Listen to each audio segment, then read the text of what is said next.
Chapter 26. Andrew had a terrible night.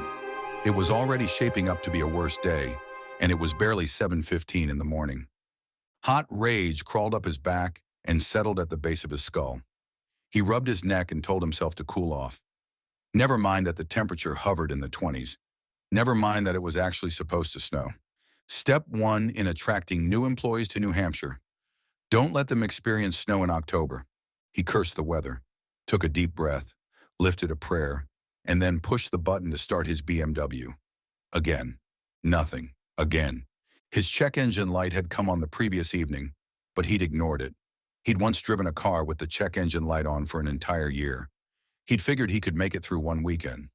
He slammed his palm against the steering wheel, ignored the pain that seared his hand, and let out a string of curses the likes of which he hadn't heard since prison. Sorry, a pathetic prayer. Nevertheless, he added, but come on, seriously? He had no idea what was wrong. Sure, he could install a doorbell. Don't think about that. Don't think about her. But he knew next to nothing about cars. He popped the hood, climbed out, and stared at the engine. It was all chrome and black. There was no neon sign indicating the problem. He pressed his lips together to keep from saying aloud the ugly words bouncing off the walls of his brain. Hey! He spun as Garrett approached. His friend froze and lifted both hands. Just coming to see if you need help. He hated to consider the look Garrett had seen on his face. Sorry, stupid car won't start. Wearing sweatpants and a t-shirt and somehow not shivering in the cold air, Garrett approached and stood beside him, focusing on the BMW's innards. What happened? Push the button. Didn't start. Did you try unplugging it and plugging it back in? Andrew heard the amusement in Garrett's voice but couldn't find any humor. Garrett added, works with my laptop, sometimes. After a moment, he asked, what's the proper amount of time for us to stand here pretending like we know what we're looking for? Andrew slammed the hood closed. I gotta call Braden, see if he'll give me a ride. I can take you. Even though Garrett lived just a few doors down from him, and even though they went to the same church and hung out with the same group of guys every Monday night, Andrew didn't know him very well. He knew Garrett worked with his hands, plumber, electrician, HVAC repairman. Andrew couldn't remember. He had no idea how Garrett spent his days. You have nothing better to do? Better than helping out a friend? He shook his head. Come on. While Andrew retrieved his laptop bag and waited at Garrett's passenger door, Garrett grabbed his wallet, a bottle of water, and a sweatshirt from inside the house. He tossed the sweatshirt in the tiny half-back seat behind the cab, settled the water bottle in the cup holder, and started the pickup, an older model Toyota Tundra that looked well cared for and held a faint scent of sawdust. 2 minutes later, they were on the highway headed toward Plymouth. Hope I don't smell, Garrett said. Just finished my jog. That explains the stench. When Garrett glared, Andrew chuckled. Garrett's blonde hair was messy, but in that artful way that made guys look like they didn't care about their appearances. His UNH t-shirt was well worn, his gray sweatpants not designed for fashion but function. Women probably thought he was handsome. He was probably the kind of guy who had women falling all over themselves. Not that Andrew cared. He only wanted one woman. Had wanted. So, Garrett said, you want to tell me what the problem is? My car wouldn't start? Garrett glanced his way, one eyebrow lifted. Andrew offered no other explanation for his bad mood. They drove a mile or so, slowed by the traffic. The truck had finally heated up enough to blow warm air, and Andrew was beginning to thaw. How's it going with Grace? The rage he'd been fighting since the night before heated him all over again. It's not. Another glance from the driver. You should keep your eyes on the road. I can walk and chew gum at the same time. What happened? Nothing happened. It's just not going to work. Ah, she dumped you. She didn't dump me. It wasn't like that. What was it like? It was like none of your business. Unfazed, Garrett simply said, okay. Andrew dropped his head against the headrest and closed his eyes. Sorry, it's just... She lied to me. About? It's a long story. Is it the lie that makes you mad, or the story behind the lie? An insightful question he didn't choose to answer. Do you understand why she lied? Does it make sense to you that she chose to lie? even if you wish she hadn't? Again, Andrew chose not to answer. Braden had something like that happen with Carly. She lied to him, or I guess just kept something from him, something important. I don't know if you know the story, but in time, he understood why she hadn't been forthright from the beginning. I think that made it easier for him to forgive her. Braden had told Andrew enough of his history with Carly for him to piece together parts of it. Considering Desi was born just a few months after their wedding, and considering Braden hadn't seen Carly for years before that, it wasn't that complicated to figure out at least some of what she'd kept from him. Of course, Garrett said. In that case, the issue was the lie, not the story. Now, if it's the story, you're not going to let this go, are you? Andrew opened his eyes and faced his friend. What else do we have to talk about? Garrett nodded toward the long line of traffic slowing them down. If Andrew had left on time, he'd have missed this congestion. The few minutes he'd lost would end up costing a lot more. Tell me about your job. What do you do for work? Garrett chuckled. Nah, that's boring. Do you understand why she lied? If she hadn't, we would never have gotten past introductions, Andrew said. So it's the lie, but it's also the story. And the reason for the story, it's all of it, okay? Garrett's perpetually amused expression dimmed. I see. Andrew sat back and closed his eyes again, praying for, he didn't even know what. He needed God to sustain him like he hadn't needed in a long time, since prison, because he was exhausted and upset and angry, and he had an important weekend ahead of him, but all he could think about was Grace. Grace and Lily, and the fact that they'd be gone by the time he returned to his condo. He'd never see them again, which was for the best. He was taking a risk by giving them 2 days to disappear. If law enforcement found out he hadn't called them immediately, Andrew could be tried as an accomplice. But he had to give her a head start. The thought of Lily being returned to the man who'd exploited her made him sick to his stomach. The thought of Grace in prison. You okay? He opened his eyes again. I'm fine. You groaned, man. I know I don't drive a Beamer, but I'd still rather you not hurl in my truck. I'm not sick. Heartsick, I think. What is this, the Hallmark Channel? Should we stop to have a heart-to-heart over a cup of Earl Grey in a scone? I would, but... Garrett lifted his water and took a swig. Gotta rehydrate. An Uber driver wouldn't have so many questions. So it's unforgivable, Garrett asked, and what she did? Seriously? I'm just saying, it's not unforgivable. It's just hard to explain. Garrett tapped the UNH emblazoned across his chest. I know it's not Ivy League, but I think I can keep up. Let me rephrase. I'm not going to explain it. It's her story, not mine. And the last thing Garrett needed was to become an accomplice in Grace's crime. Andrew couldn't even hint at what he knew, because Garrett knew the same people Andrew knew. Dylan was a former cop. Fitz was a current detective. But if you can forgive, I can forgive, Andrew snapped. He could. He would eventually. Doesn't change anything. It's not going to work with Grace. It's not like I bought a ring or anything. Not that he hadn't been considering the proper amount of time he'd have to wait before he could propose. Not that he hadn't been thinking about forever. He'd imagined a wedding, his mother, Christine, and his father all watching him proudly. His father, he hated to consider how Dad would react if he found out about Grace's past, what it would do to Middleton Enterprises if Andrew got arrested again. As much as he understood why Grace had done what she'd done, as much as he admired her for her sacrifice, even loved her for it, he couldn't risk going to prison again. He didn't think he'd survive a second stint behind bars. Didn't know if he'd want to. Can we please talk about something else? Garrett paused a long moment before he asked, You got your big thing this weekend, right? Don't want to talk about that either. He'd thought of little else for weeks. All the plans were made. It would work out the way it worked out. There was nothing new to discuss. What about your work? Didn't you tell us once you're trying to start a general contracting business? That was the goal. Was? Why the past tense? Garrett's lips flattened into a line. He flipped on his turn signal. This way, right? Yeah, I'll guide you. But they still had a good 10 minutes before they'd reach the lab. When Garrett said no more, Andrew said, What? You grill me about a girl but won't talk about your job? It's been frustrating. Supplies are limited, workers are hard to come by, and now we're going into winter, so there'll be few jobs until spring, if then. I'm running out of capital. Honestly, I have no idea what I'm doing.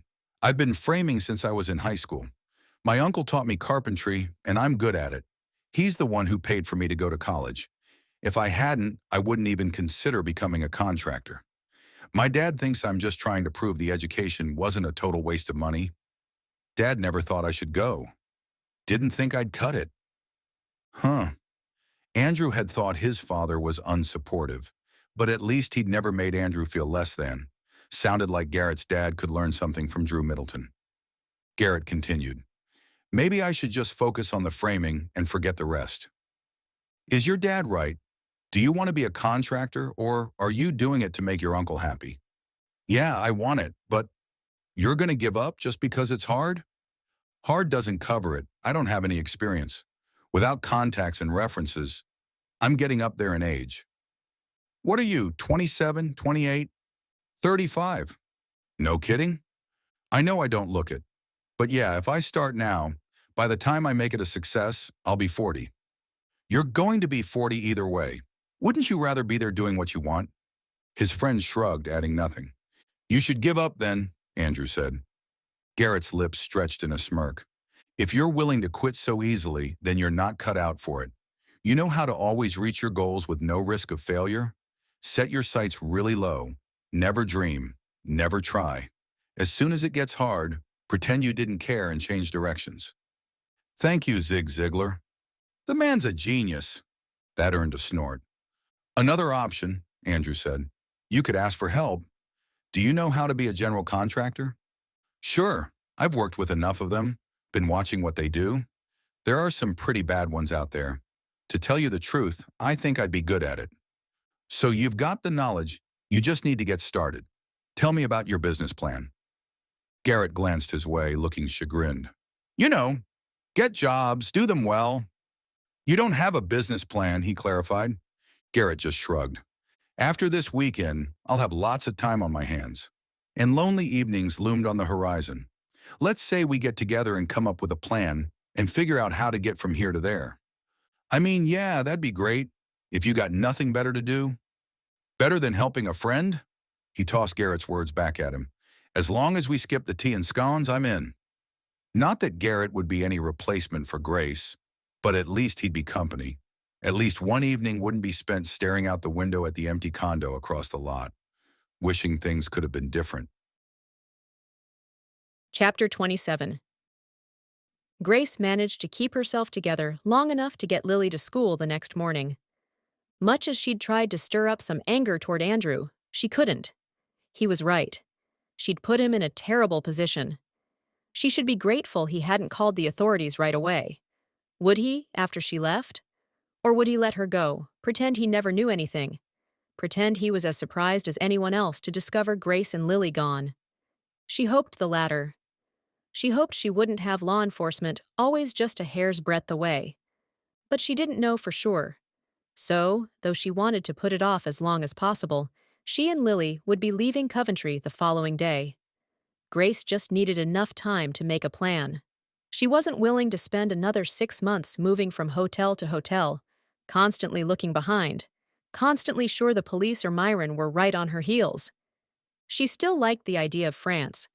There was something refreshing about the idea of starting over in a foreign country. If they headed to Canada, flew to England, and then bought a car and drove across the channel, it could work. They could disappear. She wasn't as enamored with the idea as she'd been a few weeks before, back when Andrew was nothing more than an attraction, before she'd fallen in love. Love. That was what it was. Much as she'd feared naming it, she knew now exactly what she felt. What else besides love would hurt so much? What else besides love would feel like her heart had been shattered into tiny, unrecognizable pieces? She'd asked God to show her what love was, and he'd answered in a big way. In the future, she'd need to be more specific in her prayers. This was not how she'd wanted to learn the lesson. Besides, if she had the good and real kind of love, She wouldn't have opened up just enough to get Andrew to care for her, but not enough to tell him the truth about what she'd done. Maybe she felt love, but in the action verb sense of the word, she was pretty lousy at it. It didn't matter.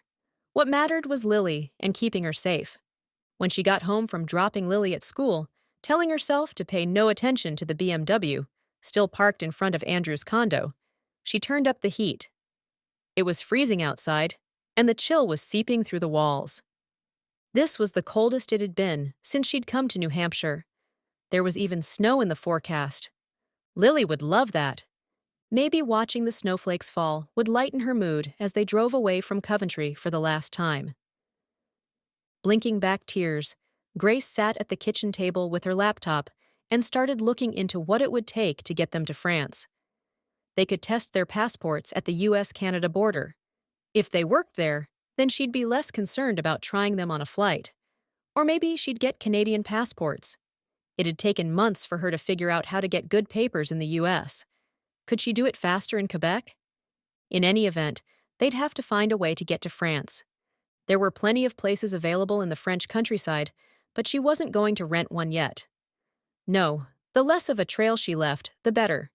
They'd find a hotel in London and go from there. It was a plan. A partial plan, but the details would fill in as they went. She wanted to do the right thing by Lily. That was all she'd ever wanted. The thought had her deflating. What was the best thing for Lily? To grow up in France with a woman who didn't know how to love? To leave everything she'd ever known, including her native language? To never reconnect with the family that, according to Ruby, desperately sought her return? Ruby seemed to know her friend. There was a reason Darla hadn't returned her call, but it wasn't because she didn't care. Lily would be better off with her grandmother than she'd ever be with Grace. As hard as Grace would try to love her, she'd fail. She'd fail over and over, just like she'd failed with Andrew, and Celia, and her mother. Grace's love had never been good enough. Gently, she closed the laptop on the idea of France, on the dream of keeping Lily forever. She couldn't be Lily's. She'd never be Andrew's. She might have left that secluded cabin in the woods, but soon enough, she'd be more alone than ever. What did people mean by the term "a good cry"? Once her tears were spent, all Grace wanted to do was curl up in bed and sleep for the rest of the day. Because she knew what she had to do, and stealing Lily and moving to France wasn't it. They were going to Texas. If she had to knock on every door in the state, she was going to find Lily's grandmother. If the woman wanted Lily, then Grace would leave the child with her. After that? It didn't matter. All that mattered was getting Lily back to her family. She forced herself to sit up, to stretch, and to climb out of bed. Regis, who'd cuddled up beside her, woke and followed her, sitting dutifully outside the bathroom while she threw some cold water on her face. She was going to miss Regis. Grace had wanted a dog when she was a child, but her mother had never given in to her begging. Barney probably would have gotten her a dog, but she'd never been dumb enough to ask him for anything. Once she became an adult, she'd lost the desire for a dog, but this little spaniel had wormed his way into her heart. Just one more thing she'd have to learn to live without. In her bedroom, Oliver looked up from his spot at the end of the bed, blinking at her. "When we find Lily's grandmother, it'll just be you and me again. I bet you'll like that." But Oliver and Regis had become friends, and the cat loved Lily. Even the cat would be sad when this was all over. Grace packed her clothes in the large suitcase. Most of Lily's would fit in the smaller one that had come with the set. She couldn't pack any drawers that Lily might open and discover empty. But Lily wouldn't open any of them if Grace left her pajamas on the bed for her. She tossed them there, then set aside a warm outfit for Lily to wear the following day. When she'd done as much as she could without cluing Lily into her plan, Grace went downstairs to consider what she wanted to keep from the kitchen. No sense replacing the more expensive items, the toaster oven and cookware she'd purchased. She flipped on the TV, something for her to focus on besides the heartbreak that was tearing her to pieces. She didn't know what she was going to do next. She didn't know where she'd go, only that she'd start heading toward Texas, and pray Andrew wouldn't tell the police about Darla Springer until Grace could locate the woman and deliver Lily to her. After that, assuming Grace didn't end up in jail, she had no idea what she'd do. She'd considered returning to her cabin in the woods, but would Myron look for her there? She didn't want to face the man, not ever again. And though she loved Mama Lucy, she wasn't going back to the girl's home. Mom had moved to California after Barney's death. Not that Grace wanted to be near her mother. She'd forgiven her, but that didn't mean she trusted her or wanted her in her life. No, there was nothing drawing Grace back to the West Coast. She'd end up somewhere, and it wouldn't matter where, because nobody would miss her or long for her. She could fall off the face of the planet, and nobody would notice. Trying to shake off her little pity party for one, she stepped outside, shivering in the bitter wind, and froze on the front stoop. Andrew's BMW was still parked in front of his condo. This was his big weekend. What was he doing home? Was he sick? Hurt? Maybe she should check on him. She took a few steps toward his place, then stopped. He was a grown man. He had friends and family and coworkers and a church. He didn't need her. Forcing her gaze away, she trudged to the back of her SUV and lifted the hatch to retrieve the boxes she'd picked up at the U-Haul store after dropping Lily off at school. She slammed the cargo door and hurried back inside. She spent the day packing and planning. She and Lily would see a movie after school, then eat out. Grace's goal was to bring Lily home late and get her in bed right away so she wouldn't realize the cabinets were all empty, and most of the drawers, and the closets except for the boxes Grace would stack in them. She'd go to sleep early too, so she'd be well rested for the drive. It was a plan. Maybe not a good plan, but it was what it was. If Lily discovered they were leaving, then Grace would deal with the fallout, though it would be much easier to put the child in the car when she was half asleep, so that by the time she awoke and threw the coming fit, and who could blame her, being forced again to leave a place she loved, they'd be miles away from Coventry. There'd be no going back. There'd be no room for second-guessing. Grace finished and was hiding the last of the boxes in the front closet when her phone rang. She slammed the closet door and hurried to the table where she'd left it. She snatched it and answered, without looking at the caller ID. Deep down, hoping it was Andrew. Hoping he'd called to take back everything he'd said the night before. "Is this Grace Miller?" Not Andrew's voice. She pulled the phone away from her ear to check the number. A 972 area code. Phone pressed against her ear again. Grace said, "This is she. My name is Rex Thompson." He had a deep voice that made her think he was an older man. He spoke with a southern accent. "I'm Darla Springer's brother.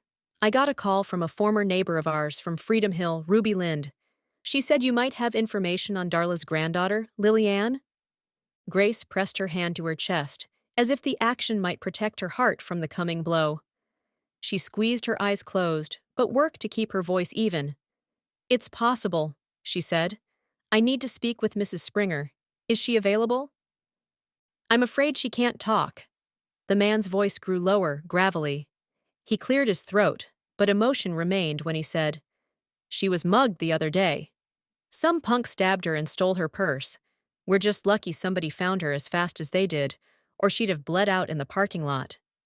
"Is she going to be all right?" "They say so, yeah. She just lost a lot of blood and hit her head when she fell. She's been in and out of consciousness for a couple days, but the doctors think she's going to recover." "Did they catch him?"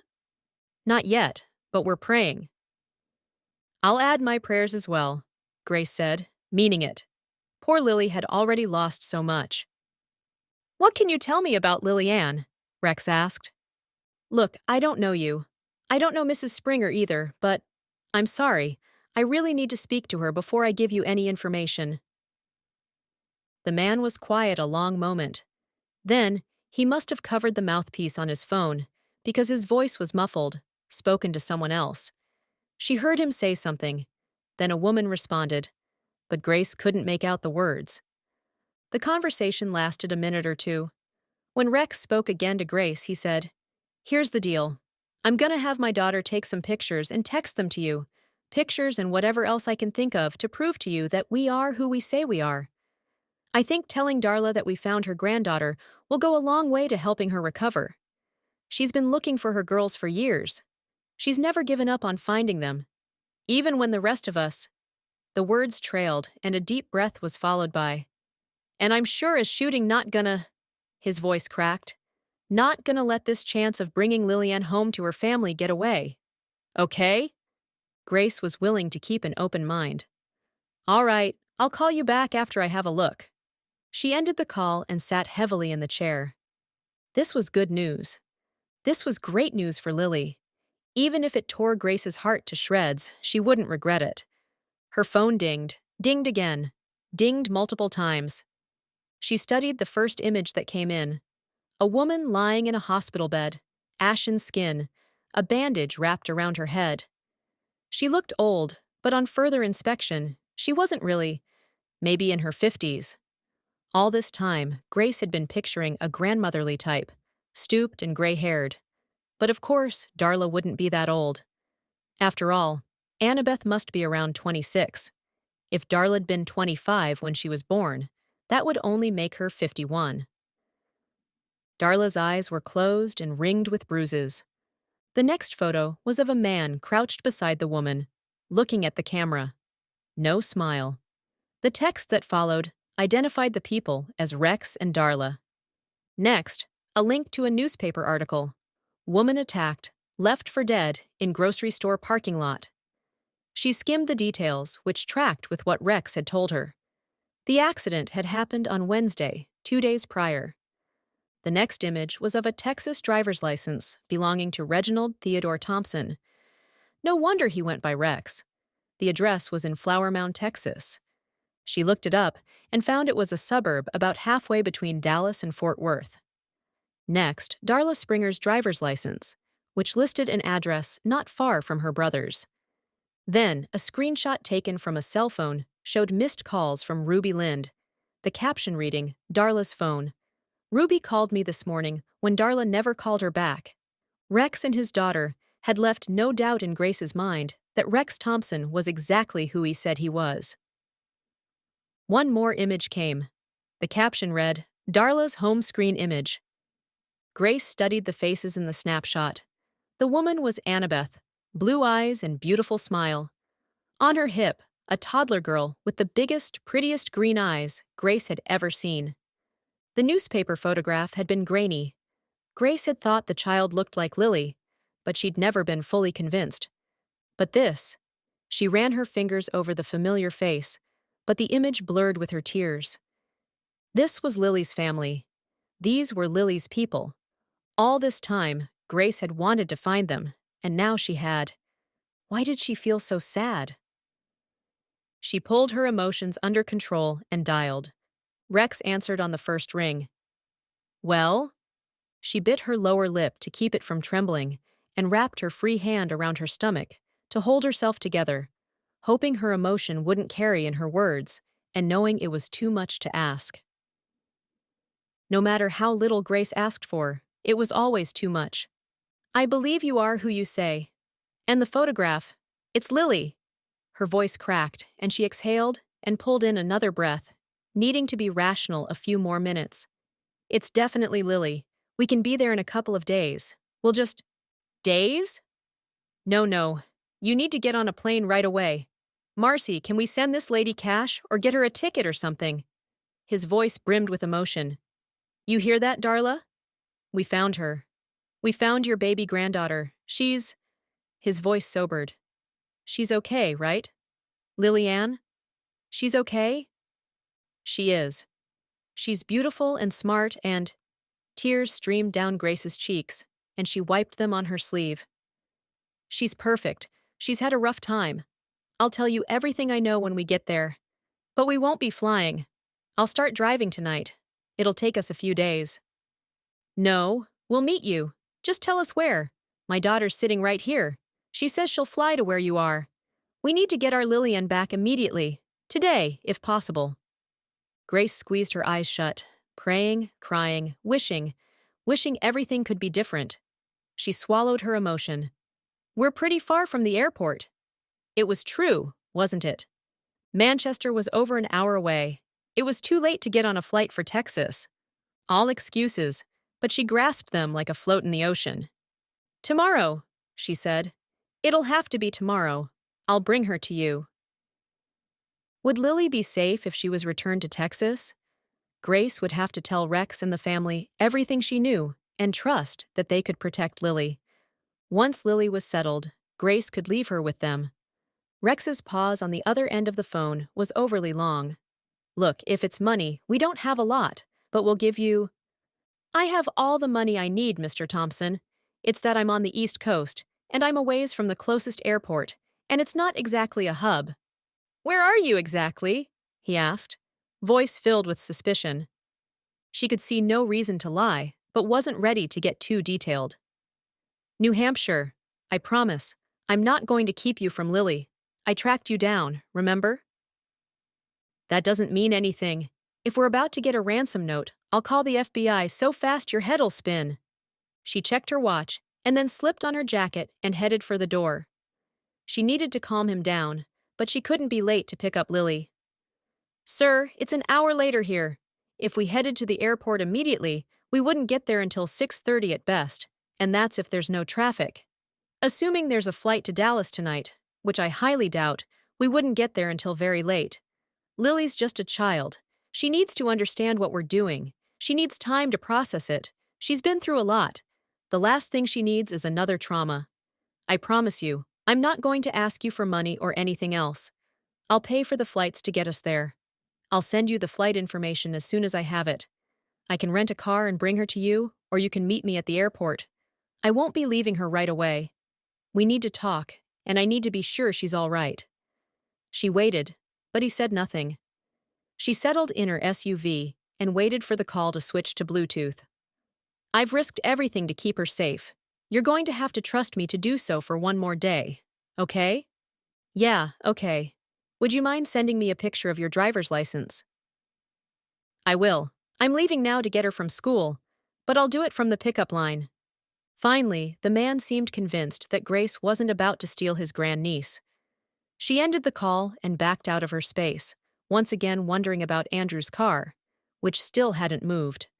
He must be sick, very sick, if it meant missing the weekend he'd spent months planning. She forced her gaze forward. Forward and away from this condo, the community she'd found, and the man who'd come to mean so much. He'd made it clear how he felt about her now. No matter what happened with Lily, once tomorrow came, she'd be gone, and she wouldn't be coming back. Grace was later than normal when she reached the school and got into the pickup line. Once she parked, she pulled her driver's license from her wallet, snapped a photo, and texted it to Rex Thompson. Her phone lit up with a response almost immediately, with another photograph, this one taken at Christmas time, evidenced by the decorated tree in the corner of the living room. It was a big family picture. She enlarged it to study the faces, picking out Darla and Rex. There were others who looked to be about the same age as them or older. Rex had his arm around a woman, his wife, she assumed. There was another older couple tucked among adults, who were younger by a generation. Some in their 30s, she guessed, others in their 20s. There were a couple of teenagers, and in the front of the group stood a little boy and two girls around Lily's age. Studying all the faces, Grace picked up the resemblance to Lily in the shape of the eyes, the cheeks, the mouths. Two of those pictured even had green eyes. This was Lily's family. Her real family. Another text came in, and she stared at Andrew's name, a spark of hope warming her insides. But the text only read, "From David. You were right. You need to report it ASAP or I will. Contact David directly and let me know the plan. David's right. Lily's safety trumps everything." Was this evidence of what she'd known about Myron all along? Based on Andrew's remarks, it must be. If so, did he really think she wouldn't report what she learned? This was exactly what she'd been searching for all along. But Andrew no longer trusted her. Perhaps she shouldn't blame him, but irritation flared, and with it, the desire to defend herself. She shook it off and responded. Darla called. "Taking Lily to Texas tomorrow. After Lily is safely with her family, I'll contact the police and tell them everything. He responded with a thumbs up. Nothing else. No kind words, no regret at how things had ended, no request for Grace to let him know how it worked out. Apparently, the thumbs up said it all. She clicked the link he'd forwarded. At the top of the PDF document was a note. What follows are the images I found that match the one you sent me. These were taken off a server deep in the dark web, all offered for sale.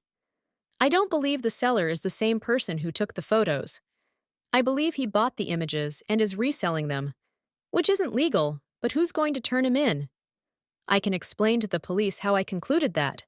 Since I have an inkling where this child is, I will be reporting what I've found to law enforcement by the end of the day, unless you are planning to do the same.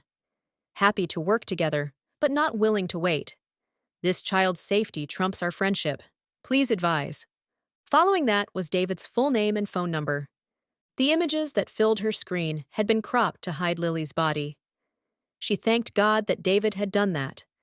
Even still, she saw Lily's face and far too much skin, even after the images had been edited. She scrolled through the pictures quickly. At the bottom of the page were multiple web addresses, all hyperlinked. Above them, the words, Sources. Enter at your own risk. The line of cars moved forward toward the kids standing just inside the school's front door, and she inched ahead. She'd be at the front of the line soon, and then with Lily all afternoon. She clicked the phone number. He answered on the first ring. This is David. My name is Grace Mill. She tripped, considered the implications, and then restarted. Grace Mullen, I'm Andrew's friend. Was Andrew's friend? I don't know how much he told you about what we're... Not a lot. He just asked me to see if I could find the girl, and I did. The man sounded almost angry. I wasn't sure what I was going to find, but seeing what's been done to that girl... I don't know if you clicked any of the source links, but... I know what you found. I've located Lily's real family today. The man who had her. His name is Myron Bowman. He's been passing himself off as her father, but the photograph you sent of Lily with her mother led Andrew and me to the place where she was born. According to a friend of the family, Lily was born before her mother met Myron. We've been working to locate her real family, and they contacted me. They live in Texas, and they've been searching for Lily and her mother for years. I'm taking Lily to them tomorrow, and when I do, I'll turn over all this information and tell the police everything I know. Why not call the police now? It was a fair question, and she considered the option, but it wasn't the best way to go. I need to get Lily to people who have a legal right to fight for her. If I contact the police now, there's a chance they'll put her in a foster home here in New Hampshire. I don't know the procedure. If she's with her family, then I can't see anybody trying to take her away from them. But if she's with me, it's just complicated. Don't you have an obligation to tell the authorities what you've learned? I thought you were her foster mother. Right. Of course he thought that. It was what she'd led Andrew to believe. She skirted the question. I'm going to tell the police everything, but I have no reason to believe that Myron Bowman is in New Hampshire. So telling the police here, or telling the police in Texas, it's not going to matter one way or the other. More than a few beats of Grace's racing heart passed before David said, Tomorrow then. I expect I'll hear from someone in law enforcement by the end of the day tomorrow. Tomorrow's Saturday, so... Look, Ms. Mullen. She wondered if he'd used her name as a warning, reminding her he knew who she was. The cops don't take weekends off. I'll hear from someone by the end of the day tomorrow, or I'm calling the police myself. Fair? Very fair, David. Grace pulled forward in the line, and Lily stepped out from the crowd of kids. She said goodbye to a friend and hurried to the SUV. Grace was quick to say, Thank you for all you've done. I can't tell you what it means to me and to Lily. She ended the call just as the back door opened. Guess what? Gabby brought her new puppy to school for show and tell. He was so cute. A little golden retriever with the floppiest ears you've ever seen. And I got to hold him. Grace smiled at the precious child in the rearview mirror, recalling the reserved girl who'd sat on her porch, silently coloring, back in Washington. She'd hardly spoken. She'd hardly made eye contact. Now Lily was smiling, feeling at home in the world. She was excited about life. She felt safe. Leaving Coventry would be hard, but finding her real family, people who loved her and had been searching for her for years, things were only looking up for Lily. No matter what happened, Grace wouldn't regret anything. She'd protected Lily from Myron Bowman, and she was about to return her to her family, where Lily would be able to grow and flourish surrounded by people who loved her. Whatever happened to Grace at that point, it would be worth it.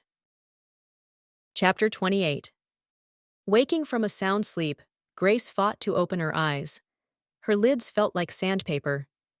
She couldn't have asked for a better last day with Lily. After school, they'd gone to Meredith and seen the only kids' movie showing at the 3-screen cinema. After the movie, Lily had picked out a restaurant where they'd eaten pizza, half pepperoni, half pineapple.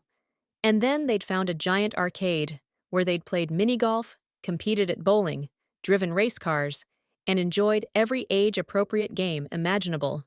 And though she'd tried to get herself to do it all day, she'd never quite gotten around to telling Lily about Darla and the family in Texas, who were waiting eagerly for her return. She'd tell her the next day on their way to Manchester.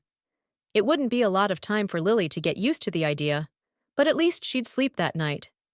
Grace had figured she'd toss and turn, but by the time she'd gotten Lily to bed and finished her nightly cup of chamomile, she'd dragged herself to her mattress, which didn't make much sense, considering she was about to lose the only person in the entire world who loved her back. What had woken her? She glanced at her phone. 11 o'clock, meaning she'd fallen asleep less than an hour before. Why in the world? Oliver meowed loudly from the floor beside her bed. Sometimes Grace could swear the cat was talking. At that moment, it sounded like he was saying, "Now," as if he ran the household. She had to admit, when he wanted something, he did. Because there was nothing as irritating as the sound he made when he wasn't happy. "What do you want?" He responded with another meow. "Fine." She flipped on the bedside light, swung her legs over the side of the bed, and stood, feeling off-center and unbalanced. What was wrong with her? Was she sick? She couldn't be sick. On Sunday, after she delivered Lily to her family, then she could collapse and sleep for days. But not until then. After shoving her feet into slippers, she followed the cat down the hall, turning on the overhead light as she passed. Downstairs, she went through the living room and into the kitchen. The cat's water bowl was full. He'd finished his food and had never wanted more than the dishful she gave him every morning and evening. Again, Oliver issued a moan he probably believed sounded like a roar. "I'm not afraid of you." He turned, flipping his tail her way, and approached the back door. "You don't want to go out there, buddy. It's freezing." But Oliver slid behind the curtain, meowing again. "Fine, see for yourself." Reaching past the curtain, she unlocked the door and opened it, and the cat dashed outside while bitter air swirled within. She slammed it quickly and locked it. She'd give him 5 minutes.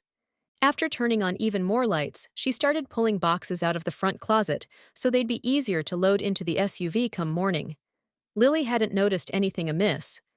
Maybe it had been cruel for Grace not to warn her, but no matter when she told Lily they were leaving Coventry, it would be hard. Why make the child dread it? Grace was doing that for both of them. Their flight left at 7:45. They'd need to leave the condo by 5 in order to get to the airport on time. Grace planned to have everything she wanted to keep loaded in the SUV so she wouldn't have to return to Coventry. She'd fly back to Manchester to get her SUV after she left Lily with her family. Where would she go from there? She'd figure that out when the time came. Boxes stacked by the door, she stepped into the half-bath beneath the stairs. After finishing up and washing her hands, she returned to the back door and peeked outside. No Oliver. She slid the curtain back and flipped on the light, expecting to see the cat running to the door to get back in. What halfway intelligent animal would choose to be outside on a bitter night like this? Snowflakes drifted through the illumination cast by the floodlight and fell to the small backyard. The snow must have just started, because there was no accumulation, yet it was starting to stick. The weathermen had predicted it wouldn't begin until morning. Maybe they'd changed the forecast. Grace checked the weather, and sure enough, it was predicted to snow all night. Great. They'd need to leave even earlier so they could take their time on the roadways. New Hampshire crews were good at keeping the roads passable, but there was no sense cutting it close. Where was that cat? She opened the door and whisper shouted, "Oliver!" But the cat didn't come running. She had half a mind to leave him outside. Would he be all right? He'd stayed out all night plenty of times before, but not in a snowstorm. What if he didn't come home by the time they left for Manchester? She'd paid to take both animals on the flight to Texas. Regis would sit with Grace, but Oliver would ride in the cargo area. He'd hate it. But what choice did Grace have? She didn't want to return to Coventry, and she hadn't told anybody of her plans. She'd call Cassidy after everything was taken care of, but not before. Emitting another loud yawn, Grace gave up waiting. If Oliver didn't return by morning, then she'd have to ask Cassidy to look after him until Grace returned. She wasn't about to abandon one of the few living beings who cared if she lived or died. She blamed her melodrama on her fatigue as she issued another yawn. She closed and locked the door, then turned toward the staircase and took 2 steps, and froze. Oliver. He was in the living room, licking his paws and looking at her as if she were insane. Maybe she was, because she hadn't let him in. Acid filled her stomach. Her hands shook while her mind raced to process it. It made no sense. How could Oliver? Was Grace sleeping? Was this a dream? A nightmare? Had she let him in already and forgotten? She was sleepy, but no, she'd remember that. Maybe Lily. Of course. Lily must have come downstairs while Grace was in the bathroom and let the cat in, which meant she'd seen the boxes. Oh no. Grace dashed up the stairs and down the hall, stopping in Lily's bedroom doorway. She stared at the empty bed. Lily! The bathroom door was wide open, the light off. Grace's room was empty. Lily, answer me! But the child didn't answer. Regis! She called. The dog was too obedient not to come, or, if he couldn't, bark or start scratching or something. But Regis wasn't there either. Surely Lily wouldn't run away. The boxes might have frightened her, but how could she have seen them, decided to run, gotten out of the house, all in the seconds Grace was in the bathroom? Somehow she had. It was the only thing that made sense. Grace dashed back down the stairs and out the front door. Her phone jingled, the notification that she was on the stoop, a notification she hadn't gotten moments before. Lily hadn't gone out the front. She must have slipped out the back, letting Oliver in on her way. She rushed to the back door, where the video doorbell was gone. Oh God, lead me. Where is she? Stepping out the back door, she called for Lily, for the dog. No response. In her slippers, Grace dashed through the tiny yard, opened the gate, and peered past the grassy area at the playground at the far end of the row of condos. No footprints in the thin layer of snow. No sign of Lily and Regis. No sign of movement whatsoever. She focused on the trees, trying to see past the edge into the dark forest. No child, no dog. She dialed 911. The child in my care, she said when the dispatcher answered. I think she's run away. Standing in the middle of the grassy area, she turned in a slow circle, seeing but not believing. Would Lily run away? Back in Seattle, she'd run from Myron when she'd seen him packing the moving trailer. She'd had a plan. She'd run to Grace. Maybe she'd run to Andrew's house. The woman on the phone promised to send someone and asked her to stay on the line. Grace trudged back toward the house, registering the cold seeping through her thin pajamas and slippers, but barely noticing it. I can't. I've got to make some calls. She hung up and, with trembling fingers, dialed Andrew. If Lily wasn't there, she'd try her friends. She had all their mother's phone numbers. His phone rang and rang before finally, voicemail picked up. Her heart sank. I saw your car. I don't know if you're home, but Lily's run off. She stepped inside the house and closed the door. I need your... A hand clamped over her lips, an arm wrapped around her waist. It was a nightmare, the worst kind of nightmare. The kind that was true. She fought and managed to free her mouth and screamed. She was yanked back against a broad chest, his hand over her mouth. He held her head tight with one hand and wrestled the phony from her hand with the other. You can either stop fighting and see Lily again. He dropped her phone on the hardwood floor and wrapped his arm around her middle. Or you can keep it up and die right here, right now. Her blood froze at the voice. Myron Bowman had found them. Grace's reality shifted. She'd been wrong. About everything.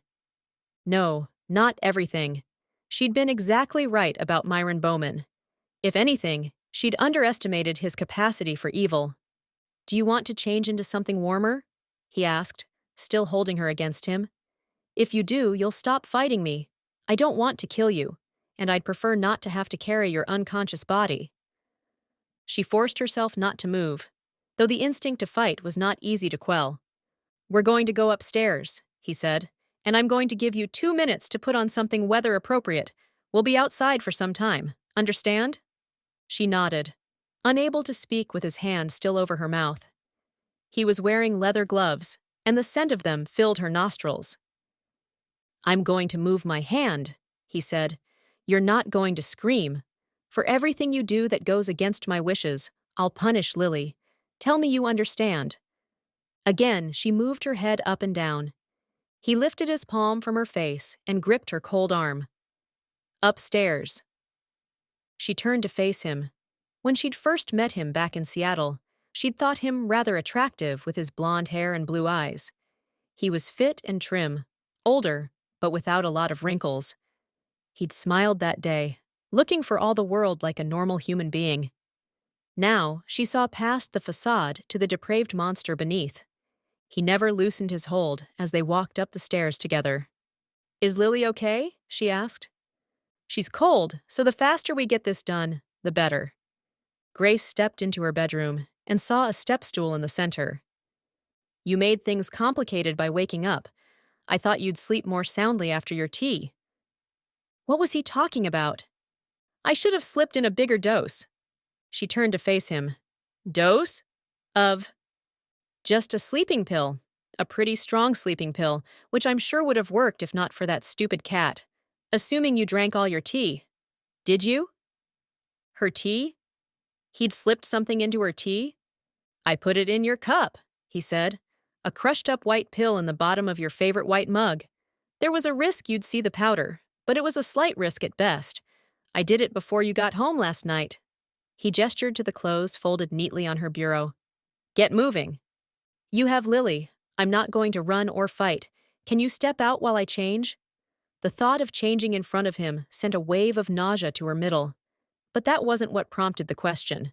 Her handgun was in her purse, and her purse was in her nightstand. A wicked grin spread across his mouth. Why bother? He reached her in 2 steps, spun her around, and pulled her back against his chest. It's nothing I haven't seen before.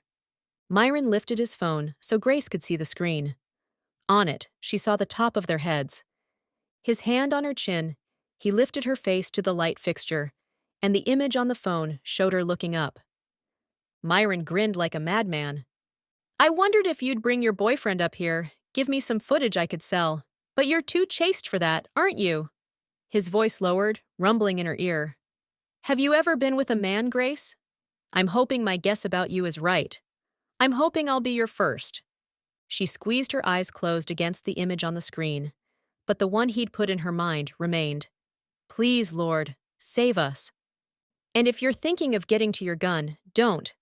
I took it out of your purse when you were sleeping. Myron let her go. Change your clothes. He leaned against the doorway and crossed his arms, watching. Praying frantically, she turned her back on him and slipped into her jeans, the short-sleeved top, chosen because of the weather in Dallas, and the cardigan as quickly as she could. She'd planned to wear a cute pair of flats, but instead grabbed the fuzzy boots she'd worn that day. She sat on her bed to pull them on. Behind her, she'd heard the squeak of the stool. He was retrieving the camera. Were there others in the house? Had he already gotten those? While she'd been outside looking for Lily? While she'd been downstairs moving boxes? Or while she'd been in a drug-induced sleep? He'd come into her house. He'd taken Lily and the dog. And somehow, she'd slept through all of that. Who knew what else he'd done? She turned to find him at the door, the stool leaning against the wall nearby. She was dressed, but she needed to stall a few more minutes. The police were on their way. They could get him to tell where he'd left Lily. They'd mount a search. They'd find her. Lord, bring the police fast. Please. She asked, "How did you find us?" That sinister smile returned. "Find you? I never lost you." He gestured her toward the hallway. "Let's go." The thought of walking out with this man, of not fighting for her life, kept her feet rooted to the floor. "How did you know where we were?" "The dog's collar. It's embedded with a GPS chip. Lily doesn't go anywhere without her dog. When you two got on that plane the other morning, I would have been worried. Except you'd left the dog here. I knew you'd be back." He'd seen that. He'd seen everything. "Get a move on. We don't want sweet Lily to freeze to death, do we?" He made a show of looking at his watch. "It's been 15 minutes. It's awfully chilly out there." Again, he gestured with his fingers for her to come. The thought of Lily got her feet moving. She stepped past him into the hall and down the stairs. "Put your coat on and gloves," he said. Her jacket was draped over the couch in the living room. She slipped it on. While she was still pulling on her gloves, he grabbed her upper arm and turned her toward the back. "This way, where there's no camera." "It was you, wasn't it? With the doorbell camera?" "Of course. The trick was getting to it without being seen. I had to do it late at night when nobody would be looking, approach from the side. I disabled the camera with an ice pick, then shoved the twig in there to make you think it was an accident." "Smart." "I am that." At the back door, she reached for the handle, but he tightened his grip on her arm. "We're going to walk silently across the complex. On the off chance anybody sees us, they'll think we're out for a late-night stroll." He took her hand in his, and she thanked God for the gloves.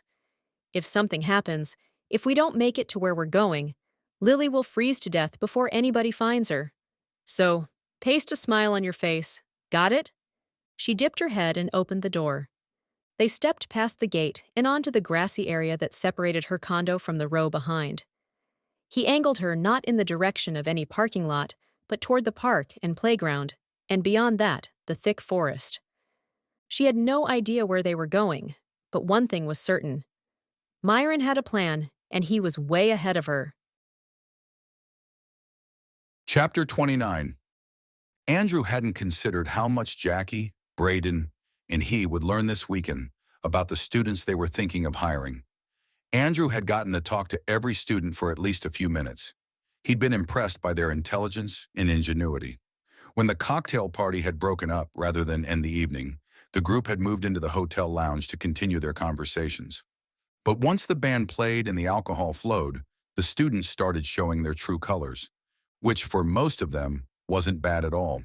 From his perch at the end of the bar, he scanned the room. A few of the women and two of the men had been dancing most of the evening, sober and looking like they were having a great time.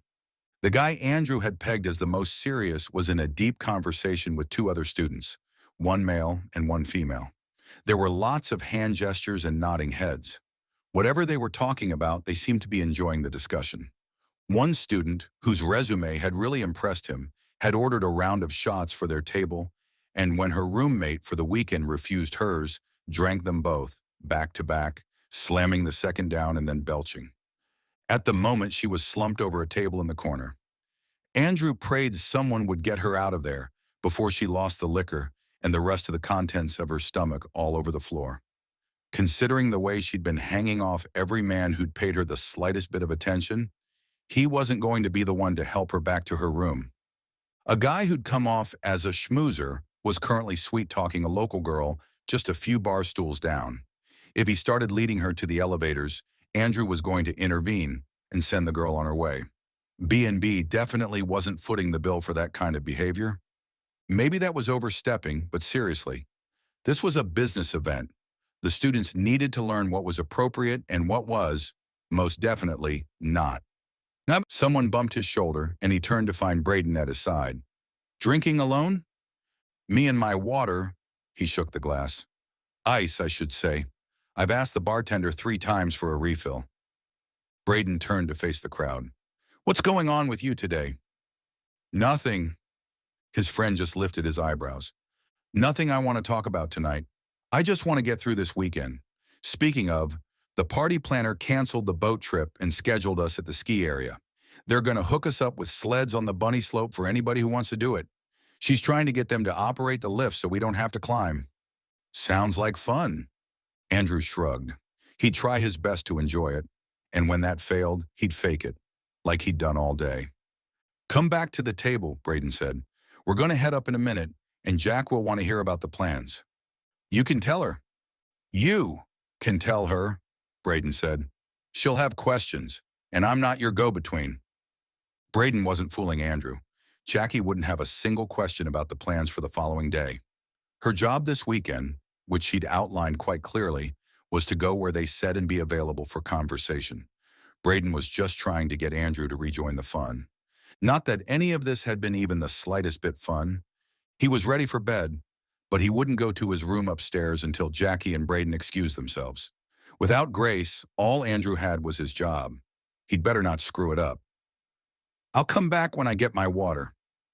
Braden studied him a long moment before returning to their table, where Carly waited for him next to Reed and Jackie, all coupled up, third wheel, fifth wheel. Either way, Andrew was the odd man out. Story of his life. He got the bartender's attention and lifted his empty glass. The woman nodded. Sorry, just a sec. He'd heard that one before. Bored and exhausted, he pulled his phone from his pocket and saw he had a voicemail. Grace? Why would she be calling, and at 11:30 at night? Something must be wrong. He lifted the phone to his ear, but the music was too loud. He heard something about Lily. Running off. Was that what Grace had said? He hurried to the hotel lobby and restarted the message. Lily had run off. In the middle of the night, Grace said, I need your... And then silence. And then Grace screamed. Acid filled his stomach, raced through his veins. Phone pressed to his ear. He heard a scuffle, a grunt. The message ended. You all right? Andrew swiveled. Whoa! Reed lifted his hands and backed up. What's wrong? Something's happened to Grace. And Lily. Reed's eyes narrowed. Tell me what... Here. Andrew couldn't explain.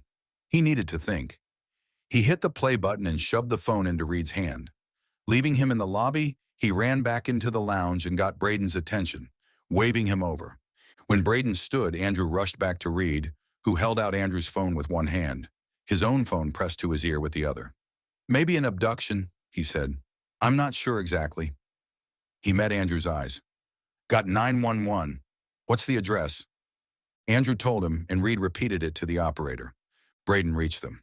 What is it? While Andrew caught him up, Carly and Jackie joined them in the lobby. I'm going to find them. Andrew clenched his fist to still the trembling, turning toward the front doors. A hand clamped down on his shoulder. I'll drive you, Braden said. I can... You don't have your car. Right. His car was at home, which was why Grace had called him. She thought he was there. If only he had been. Braden kissed Carly's cheek. I'll be back. Stay here where it's safe. They'd brought one of Carly's sisters for the weekend, who was upstairs with the baby. Reed gave Jackie a quick hug. Sit tight and do what you need to do here. Be safe and keep us informed. Jackie reached for Andrew's hand. We'll be praying. He couldn't force words past the gratitude and fear clogging his throat. He nodded and ran out the front door, his friends on his heels.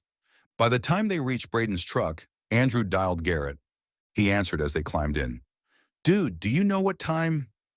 Something happened. Grace called. I think she was, I don't know, attacked or something, at her condo. I'm on my way, but can you?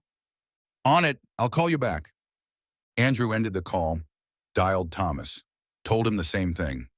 Thomas lived in the same complex, just a few buildings away. He promised to head to Grace's place. Who else?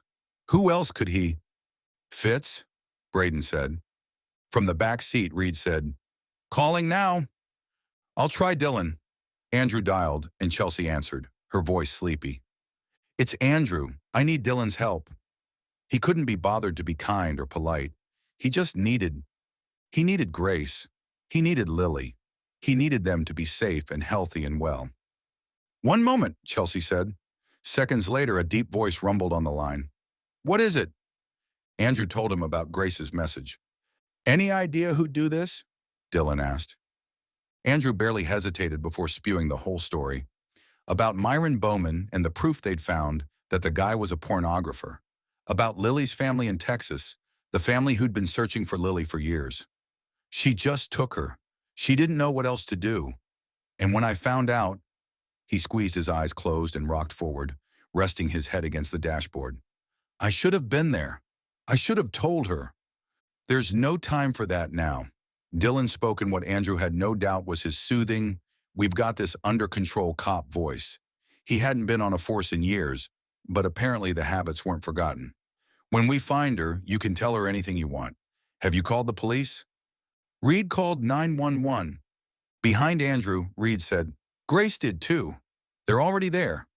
Andrew swiveled to face him. He put his phone on speaker so Dylan could hear. "When I called," Reed explained, "they said they'd already gotten a call from that address and had sent officers. And when you didn't answer, Garrett called me, said the cops are already in her condo." Dylan must have heard because he said, "Good, good. Maybe they've already got it managed. When will you be there?" Andrew looked around at where they were. Despite the snow, Braden was keeping their speed well above the legal limit. 10 minutes tops. Meet you there."